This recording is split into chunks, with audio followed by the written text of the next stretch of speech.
आणि आता पाहूया सविस्तर बातमीपत्र। निकालानंतर महायुतीकडनं शपथविधी संदर्भात चर्चा सुरू झाल्यात। मंत्रिमंडळ विस्तार करताना पहिल्यांदा फक्त मुख्यमंत्री आणि 2 उपमुख्यमंत्री शपथ घेतील अशी शक्यता वर्तवली जाते आणि मग नंतर नागपूर अधिवेशन असेल। आधी विस्तार मोठा करावा असा एक मतप्रवाह आहे। काही नेत्यांनी यावेळेस शपथविधी मोठा करावा कारण महायुतीला घवघवीत यश मिळालंय असंही काही लोकांनी सांगितलंय। मंत्रिमंडळ विस्ताराबाबत अमित शहांसोबत झालेल्या बैठकीत अंतिम निर्णय होणार आहे।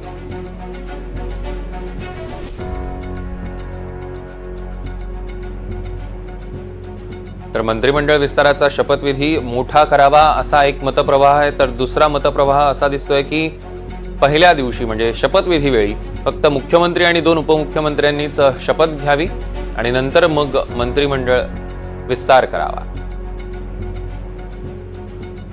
मात्र सध्या आपण बघतोय की ज्या पद्धतीनं महायुतीला घवघवीत असं यश मिळालेलं आहे ते यश पाहता पहिला शपथविधी सोहळा हा मोठा दणक्यात करावा असा अनेक जणांचा आग्रह दिसतोय।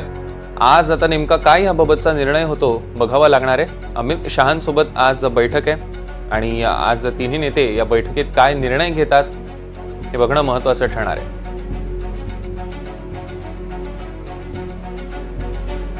तर महायुतीचा उद्या शपथविधी होण्याची शक्यता वर्तवण्यात येते।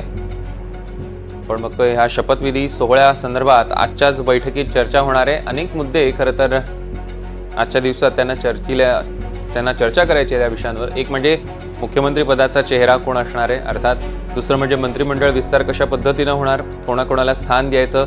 जर मोठ्या प्रमाणात हा सोहळा झाला तर मग त्यांच्या मंत्रिमंडळात कोणाकोणाची वर्णी लागणार, कोणत्या पक्षाला किती वेटेज मिळणार या मंत्रिमंडळ विस्तारामध्ये, या सगळ्या प्रश्नांची उत्तरं आणि चर्चा आजच्या बैठकीत केली जाणार आहे। सागर कुलकर्णी आपले प्रतिनिधी आपल्या सोबत जोडले गेलेत। सागर, शपथविधी संदर्भातले काय अपडेट्स आहेत? शपथविधीच्या संदर्भात आज रात्री मुख्यमंत्री आणि दोन्ही उपमुख्यमंत्री यांची एक दिल्लीत महत्त्वाची बैठक होईल आणि यामध्ये मुळात एकनाथ शिंदे यांच्याकडेच मुख्यमंत्रीपद राहणार की भाजप यावर दावा करून भाजपाचा मुख्यमंत्री होणार या संदर्भात निर्णय होईल। दुसरं म्हणजे राज्यपालांकडे पत्र सुद्धा दिलं जाईल सत्ता स्थापनेच्या संदर्भामध्ये, त्या संदर्भामध्ये सुद्धा घडामोडी घडतील आणि मंत्रिमंडळाचा जो विस्तार आहे तो करण्याच्या बाबत वेगवेगळे 3 प्रस्ताव समोर चर्चेला येत आहेत, ज्याच्यामध्ये एकतर मुख्यमंत्री 2 उपमुख्यमंत्री यांनी तुर्तास शपथविधी करावा आणि अन्य शपथविधी हे नागपूर अधिवेशनाच्या आधी करावेत, म्हणजे हिवाळी अधिवेशन जे असतं तत्पूर्वी।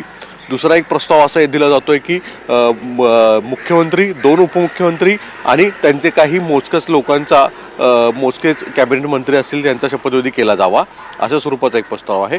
आणि तिसरा म्हणजे राज्यामध्ये इतक्या फुल मेजॉरिटीमध्ये गव्हर्नमेंट आलेलं आहे अशा परिस्थितीमध्ये पुढील कालावधीमध्ये तिन्ही पक्षाचे काही इतर नवीन चेहरे आणत त्यांना सुद्धा समावेश करत सरसकट सगळ्यात मोठा शपथविधी केला जावा। अवघ्या काही 2-4 जागा ज्या आहेत त्या रिक्त ठेवल्या जातात, पण एक भव्य स्वरूपामध्ये महायुतीचं इतकं लार्जेस्ट गव्हर्नमेंट आलेलं आहे हे दाखवण्याचा प्रयत्न केला जाईल आणि ज्याच्यातून नवीन नेतृत्व सुद्धा कॅबिनेटच्या माध्यमातून राज्यस्तरावर काम करण्यासाठी तयार करावं असा एक मतप्रवाह भाजपामध्ये आहे।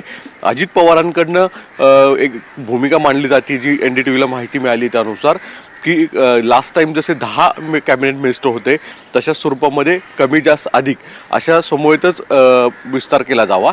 अर्थात शिंदे यांच्या काही अडचणी वेगळ्या आहेत।